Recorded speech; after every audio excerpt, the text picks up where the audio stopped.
So you want to build a house. Welcome to the podcast by Statera Homes. I'm Scott Daly, and I'm here with my host, Jackie Kowaleski. Hey, Scott.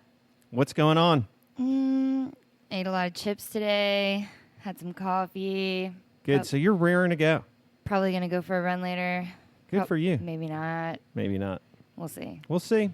So listen, today we're going to go a little unscripted, which is not unusual, but usually we go off script. And so there's a difference between unscripted and off script. Yes. And so we're typically off script, but today we're a little unscripted. So No, we're taking a lot unscripted. Okay, a lot. We're taking a phenomenal podcast risk and just drawing on sheer professionalism today. Oh, yeah. Right? You could call it that. Right. What are we talking about today, Jackie? Well, you tell me. You know what we're talking about? We're going to talk about home design Yes. today. And specifically, kind of two things is really the process whereby we start to think about a layout and a design for a house. And then two, we're going to specifically talk about our new floor plan, which is named the Jaclyn. Woo woo. We certainly searched far and wide to come up with that name. Yeah. Right, Jaclyn? No, You gave it away. that was a question for the person. In case anyone didn't figure it out, you just not gave it away. for the house. The Jaclyn, who is named for my astute podcasting partner in crime. Wow. Wow. Right? Business card opportunity there. Yeah. Write 'Cause that down. What you don't know is that Jackie or Jaclyn, I feel like I'm the only one in her life that calls her Jaclyn, so she says. Yeah, pretty much. And I have some cousins that call me Jaclyn. Right. It's weird, but we can keep There we going. go. That was an insult for those of you keeping score at home. Yeah. Which she just confirmed. Great. Yeah, right. I love them. It's just weird. It's like come on. this in the office, just so you know. What's it like at Statera? Oh, it's like that. Yeah, it's like that. So anyway, Jackie started did a summer internship with Statera. Mm-hmm. She was our first and only summer intern. Honored. And so we made her silly business cards for that. So maybe there's more opportunities for silly business cards. The silliest business cards. Right. Which Scott showed up with a box of business cards from Staples, and I had never had a business card before.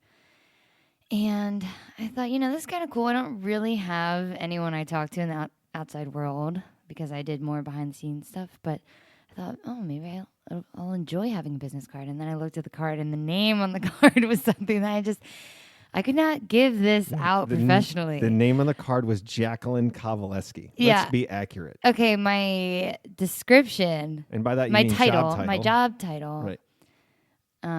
was the shiz. It was summer. Summer shiz. Summer shiz. Because we said, Jackie, what is your title going to be? And you're like, we said, well, Jackie, we decided you're the shiz. And she didn't take me seriously. No, I didn't. And then I bought the business And cards. then I got cards. She got way carded. too many cards. I still have some, so. Right. Hopefully she doesn't hand those out by mistake. No, I have different ones now.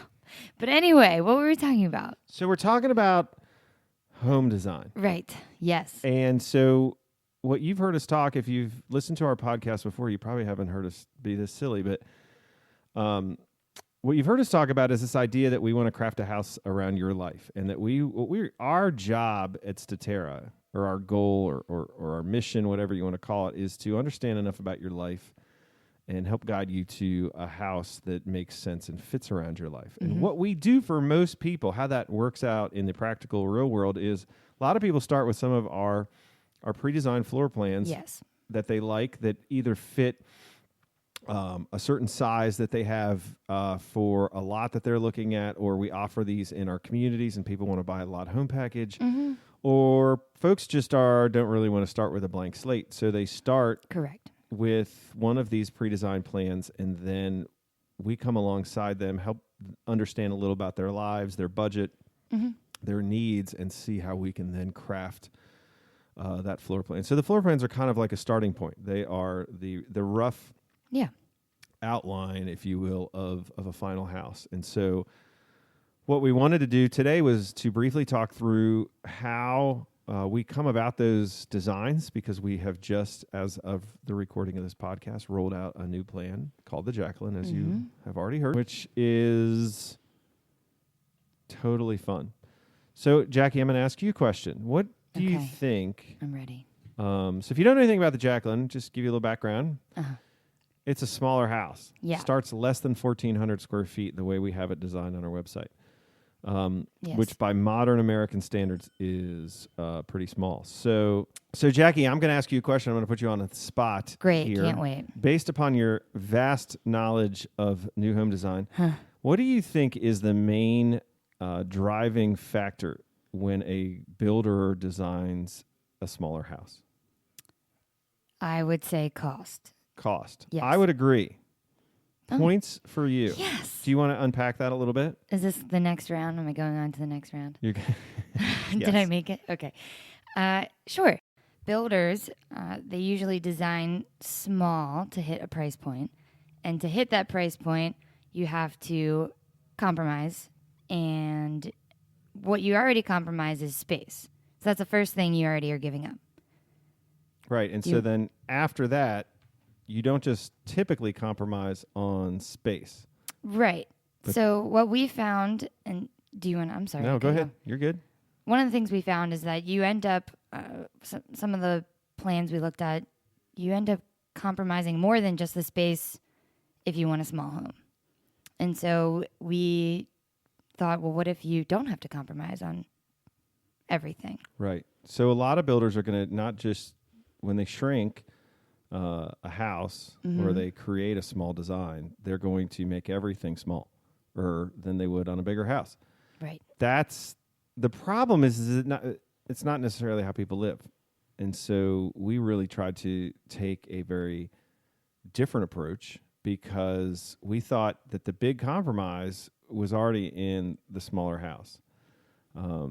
And beyond that, we didn't think that there needed to be a lot of other compromises. And so we're going to sort of explain what we mean by that a little bit, but that a small house doesn't have to be less. And so what builders typically do, if we're honest, is they take a smaller house and they just take out the more of the things that you want. So you get less of what you want.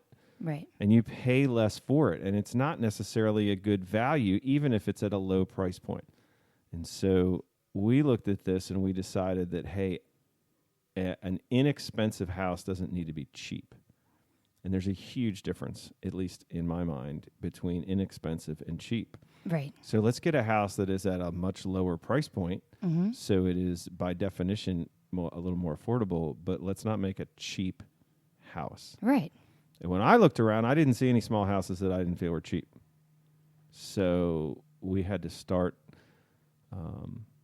in a very different place. And so the Jaclyn is really one of the first plans at Statera that was really, our whole team has been involved in the design. It has multi-generational input.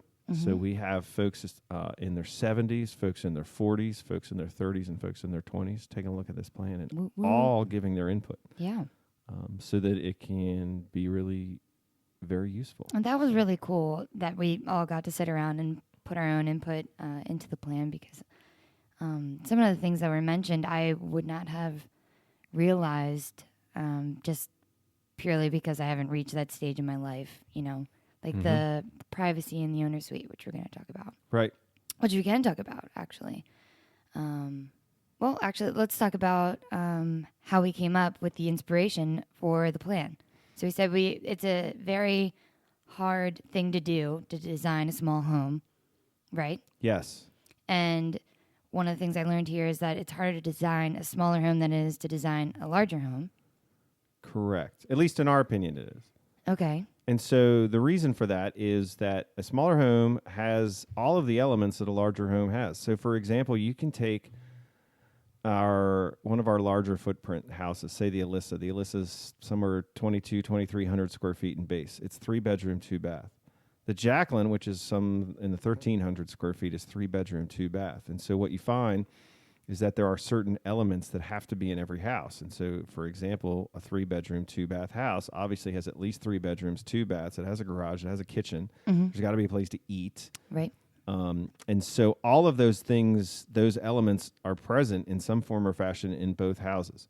It is harder, in my opinion, to efficiently use a space and make a smaller space livable because you have to have the same types of elements. Yes. And so where we started looking for inspiration is the Upper West Side of Manhattan. Yes. Right?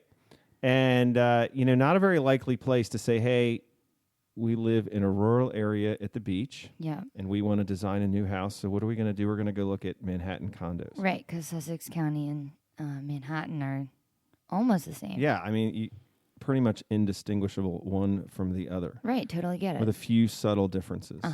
Very. Like high rises, millions of people. Oh, just that. Taxes. But what the thing so the theory was when I went and decided to look at Manhattan condo floor plans is that the stuff's expensive up there. So it's an upscale clientele. Right. And B, that when you have the limited space that they have in a Manhattan condo or, any city condo, I would imagine, you have to be efficient with the space. You're not going to waste it. They're charging, in some cases, $3,400 per square foot. I have a stomach ache. Right? That hurts. I'm kind of jealous. I wish we could charge that. But so when you're paying that kind of money, and you can afford it, that buyer has a certain level of sophistication, has a certain expectation of luxury, and I think is a demanding customer, that somebody who's buying a much smaller house might not have that level of sophistication and experience, but deserves the same living experience, just the same. So the Jaclyn really started, we looked at a couple of condo layouts that were from the Upper West Side that were new construction. They were like, 800 or 900 square feet. Very cool. But they're 2 bedrooms, and so we were able to take that, and it's a pretty big journey from being a condo layout to being a single family plan. Yeah, I think you should definitely give yourself a lot more credit because you had, I don't even know how many papers on your desk. Not that that's unusual. That was another insult for those of you keeping score. However, I mean, Jackie 2, Scott 0. It was this process was constantly Scott going, how about this? How about this? How about this? I fixed this. What about this? Look at this, And so you picked out all these different things and you took the best qualities or what you thought were the best qualities and then presented them to the Statera team, which was really cool to see how this floor plan all came together. Yeah, it was a neat process. Yes. And I don't know that I'd give myself that much credit, but just do it. Pat yourself on the back. Well, thank you, Jackie. You're welcome. I think you just did it for me. So we did do a lot of kind of agonizing because, again, small floor plan, you really sit back and think. I mean, we had weeks-long discussion about the laundry room in this plan. Yes. And talked to a lot of different people and talked to a lot of outside people. And never really necessarily got 100% consensus, but at least got an understanding of the hows and the whys of how things came out. And so I liked that process, but it's rigorous and challenging. And it's rigorous and challenging because, again, we really looked at the compromise was small. And beyond that, we didn't want it to try to compromise. So that's what we did. Right. We wanted everything. We were a little selfish with this plan in a good way. So one of the things that we did, and Scott mentioned, the team kind of came together and we identified 3 non-negotiables. One of them being the kitchen, which we believe is really the heart of the home. Right. It's the place where everything goes down. What's really cool about this plan is it's a small house, but it has a kitchen that is baller, in my opinion, not to use my 20-something. Baller. Yeah. That means vocabulary. Excellent to the non-millennial listeners. Excellent. Yeah, sure. Right. Come on. So dimensionally, the kitchen is not that much different. It's comparable to our Grace plan.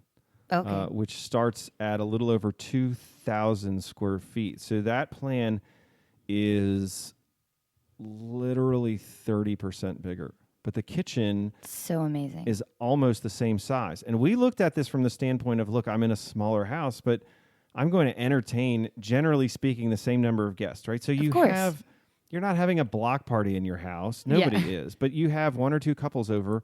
And again, where do people gather? They gather in the kitchen. Exactly. We have talked about how we love kitchens. The kitchen is the heart of the home. The kitchen is where life goes down.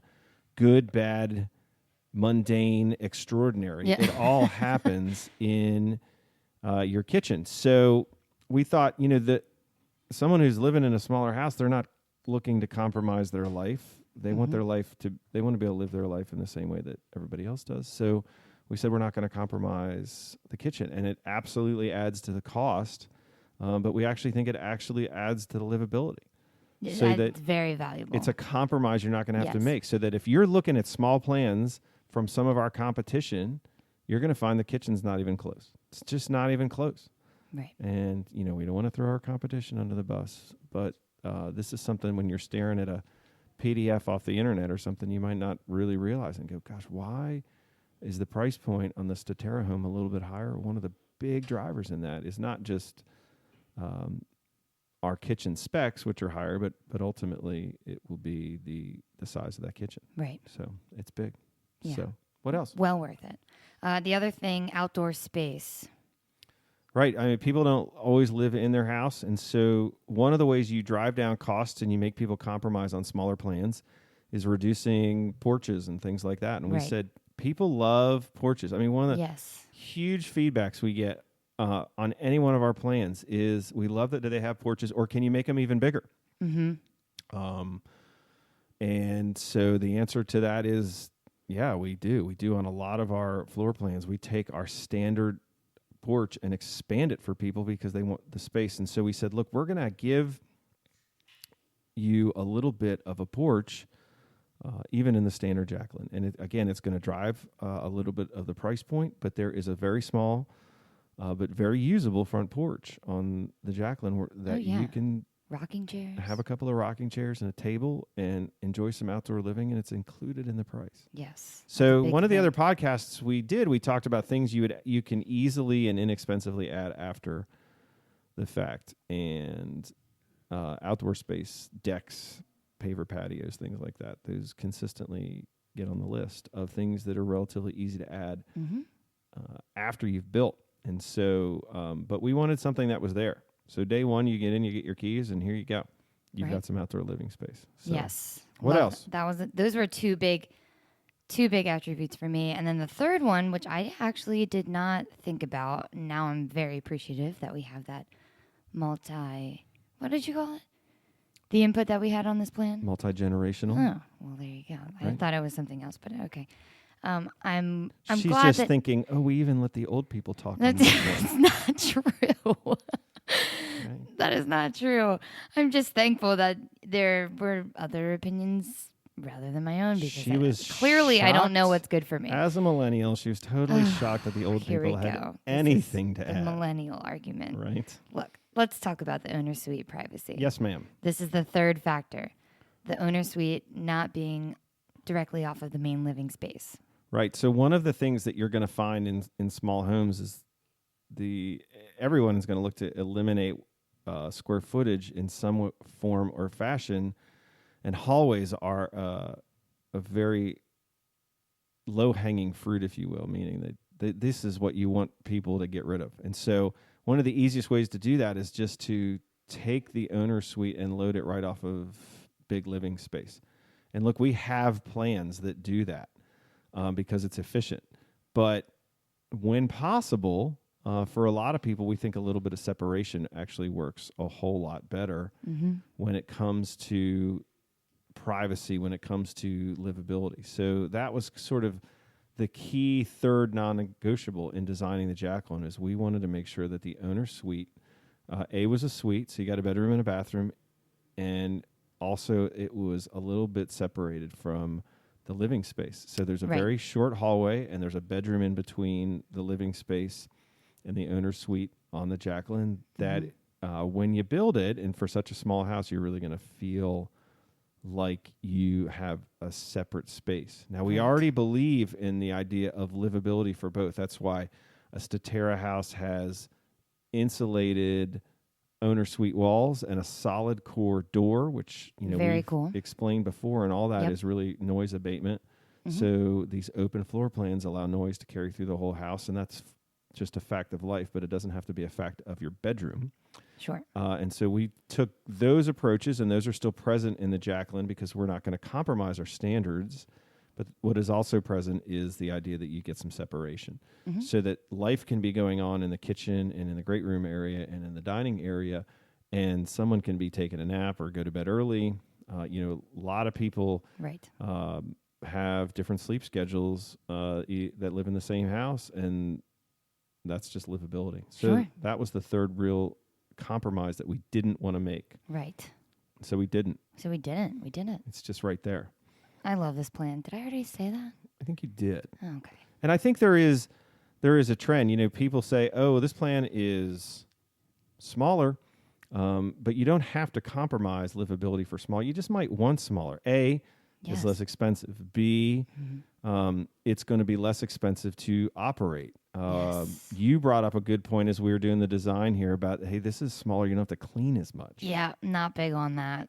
Really, I'm big on not having to clean, if that makes sense. Absolutely. Don't want to clean a lot. So a smaller house that doesn't feel small still cleans. Perfect. Like it's small. Yes. Love that. So my sister made a point. I was showing her this plan, and she likes the fact that it's small because she's somewhat of a hoarder. And so she just holds on to things. If she has a small space, she can't hold on to things. You could get storage and throw a basement under it, but ultimately, with furniture and the active living space that you have, you need to live a clean life, and she appreciates that. Right.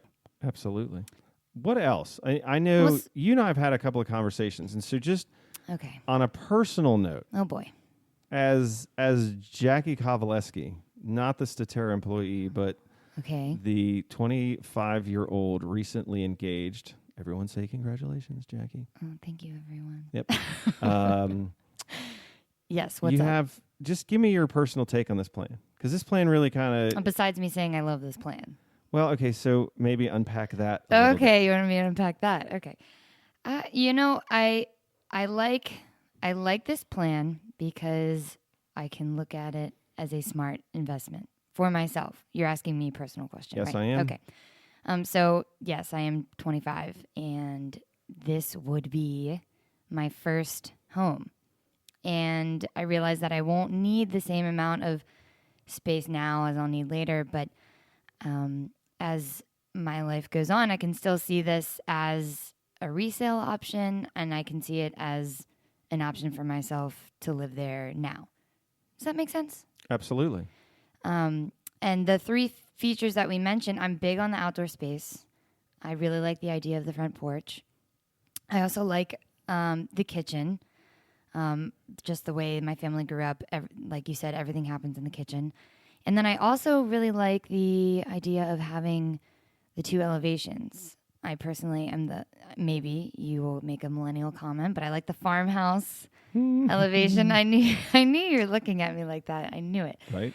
But I think it's a cute small house, which, I have been shopping around for some houses, and it's hard to find a charming small house on the elevation just because of price. Right. Because, again, simplifying the exterior makes it less expensive, but it also generally makes it less appealing. Right. And so we really went at it from a design perspective of we want to create a classical design that's going to age well. It's not going to be trendy, and it's not going to be a box stuck in the middle of a home site. Right. And I really appreciate that. And also I should expand a little on the resale. So just quickly, this plan checks off some boxes.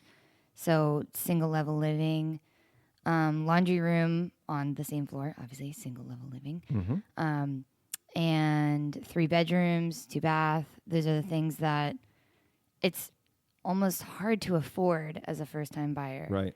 So to be able to get that and to get the things that the non-negotiables that we listed sure is really cool in my opinion. So there you go. So it's well thought out. So it is. And I do think, that one of the things I find is interesting in these smaller houses is it creates kind of like a mandatory connection, right? So we live in this world where everyone is quote unquote connected, but everyone's lonely because we're connected through social media or through phones or technology, whatever. And, it's not a human meaningful connection. And so I think sometimes when you deal in a smaller home, you're living in a smaller space, you're living in closer proximity to people. Sure. Versus living in a large home that you can have a lot of separation, that a smaller home might actually create a little more community within the group of people that are living in it, just because there isn't that individual space to go and hide for everyone. And when you really think back, regardless of where you are in your life, when you really think back, you think how you're living right now, because we look at this plan, I like this plan as well, and I'm a little bit older than you. We're empty nesters. We don't have any of our kids at home. They're all grown. Mm-hmm. And we really don't live in a space inside our house that is much bigger, actually could be smaller than all of the space in the Jaclyn. Okay. So what rooms do you use? Because my parents have a piano room. Yeah, we don't, and we wouldn't use it. We all took lessons. Right. But now we're adults. Yeah, so that room just never gets used. It's just pretty. It's really pretty. We have a formal dining room. Yep. That my wife does puzzles on. I've seen that dining room, and I've seen the plates, the decorative plates and napkins. Right. Well, so those are gone, and they've been replaced by puzzles. Hey, at least it's functional now. That is the puzzle room. Okay. We have 4 empty bedrooms. Wow. That if we don't have guests, they're unoccupied. We have an entire upstairs, a 1.5 story that we never use. Mm-hmm. That's one of the bedrooms, but there's also a bonus room on the front of that. So basically, we use our kitchen, our great room, and our bedroom suite, and then we use some outdoor living space off the back. And if we added all that up, it would not be the same size as a Jaclyn. Right. Now, our house is over 3,000 finished square feet. We have this gigantic finished basement, and there was a season when all of that house was getting used, but that season is long past, and it was a relatively brief season. Your kids grow up and they're in the house, but by the time they get to middle school, they get out of the house. Oh, wait, middle school? Well, because you mean okay? Their world no longer revolves around the family. Yeah, I thought you meant they moved no, out. They sleep there. Hit sixth grade and then they pack their bag. That would be nice. No. Oh, did I say that out loud? Yeah, you did. But by the time they hit middle school or certainly high school, the social center of a young person's life is not the home anymore. Whereas when you're 8 or whatever, you're playing in the neighborhood, you're playing at home, you're playing at my house. Right. Okay. That's how that works. Yeah, so exactly. So I think there is, when you sit back and realize how much of this space am I really going to use, and you sit back and think, well, we need to build a 3,000 square foot house. Like, do you? Right. Because it's going to cost, right? Yeah. This new construction is a lot more expensive than used houses right now. I don't think that's really going to change.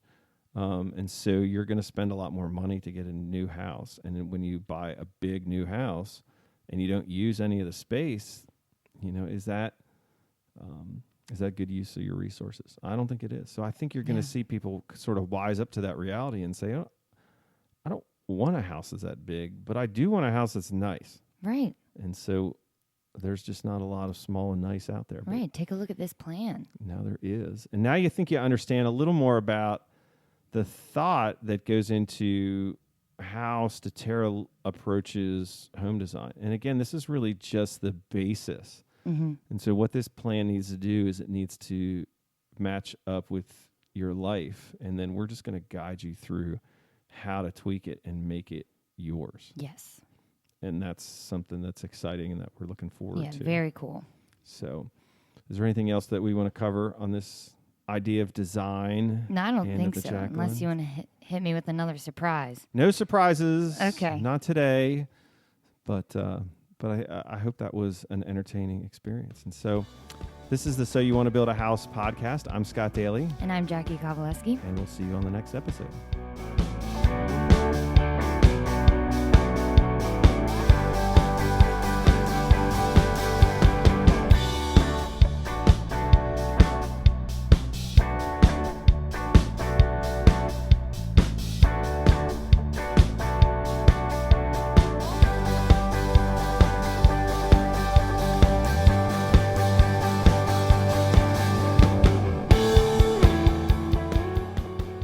So You Want to Build a House is brought to you by Statera Homes. Statera Homes is a craft home builder in southern Delaware. This builder finds value in working with you to build a home that is the perfect fit for your lifestyle. Statera truly sets themselves apart from other builders in the area. To find out more, visit their website, www.staterahomes.com. That's STATERAHOMES.com. Or call their model home at area code 302-329-8881. That's 302-329-8881. Music from this podcast was by the band Defining Parallel from their recent single, Painted Lives.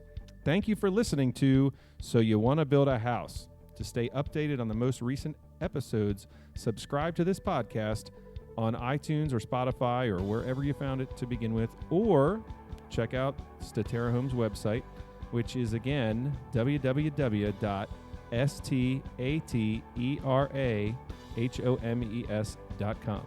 Thank you very much.